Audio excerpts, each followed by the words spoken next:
My family has no idea this wedding trip is the last time they'll ever see me, but I'm not even sure they'll notice. Honestly, I have no idea who this is for, but I think I just need it out of my head. The circumstances of my birth were complicated. I broke up 2 marriages, and my family has never been shy about how they feel about me for that. Only one of my brothers has gotten drunk enough to tell me to my face that he resents me for existing, but I know it exists within all of them, at least in some way. I'm much younger than all my siblings, and there was so much that happened out of our hands that I made excuses for, but my whole life, I've never quite felt part of the family. As a child, I told myself we'd make up for lost time once I got older and we could talk as equals. Now, at 23, I see glimpses of the life I wished I'd have, but in the end, I'm always too much trouble to involve. I hear everything from my father. I had to find out my niece was in a car accident from him.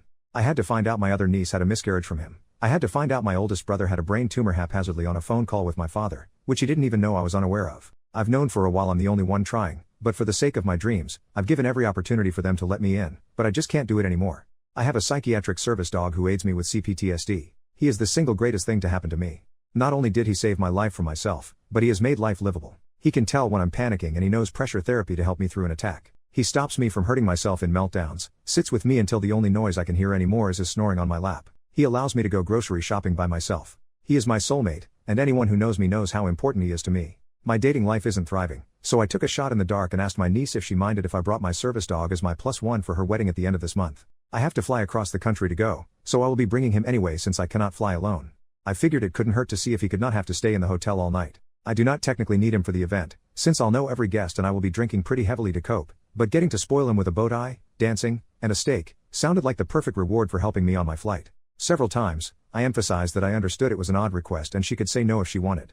She was emphatic that he could come. She said even if I found a date, he could come. I was elated. For once, I felt seen, I felt cared about, I felt valued.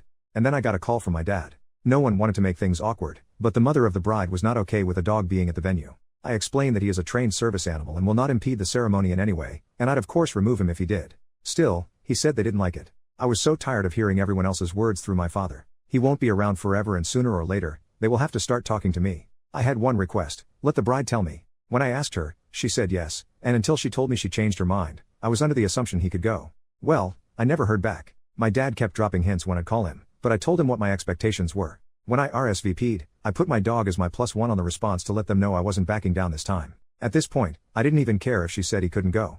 I just wanted to hear it from her. The next morning, I woke up to an email from my father. Not even a text, a damn email explaining that my niece didn't want to be the bad guy, but my dog was not welcome at the wedding. He said he was sorry, but he could still come with me to the hotel if I wanted. Something inside me broke. I think I realized this is truly a helpless case.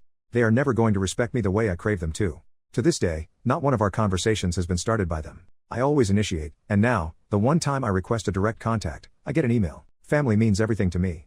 Over the last few years, I've redefined what a family can be, and if right now, my family needs to be a very damaged orphan and their service animal, I'm grateful I have that much. So, I'm going to the wedding, and then I'm never going to talk to any of them again. And the sad part is, I didn't even think they're going to notice. Update. First, thank you to everyone for the kind words, and all the advice. It sincerely means so much that so many people care. I want to address all the questions about why I want to go to this wedding at all. There are plenty of practical reasons that I can name, but the truth is, I need to go for my own closure. I have a strange relationship with death and loss.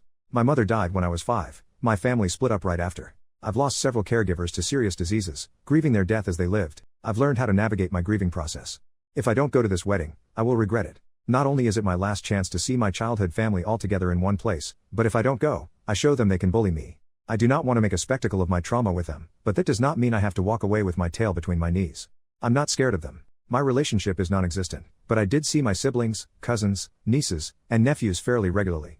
When I was a kid, they intimidated and bullied me into silence, but I'm not a child anymore.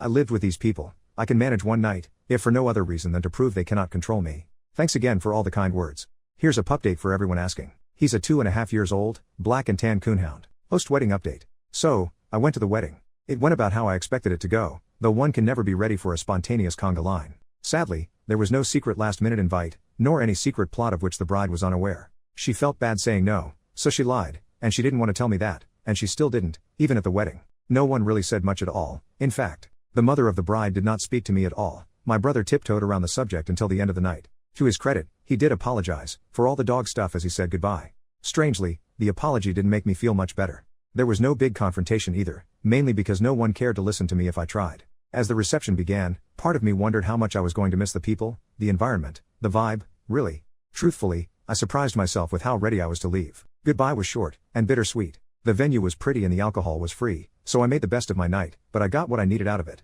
I think. Getting home tonight felt like a weight lifting off my shoulders. I know more than ever that I need to do this, and what I once saw as cutting my family in half, I can now see as clearing space for new family, one that cares. Thank you for all your kind words, and all the support for my dog.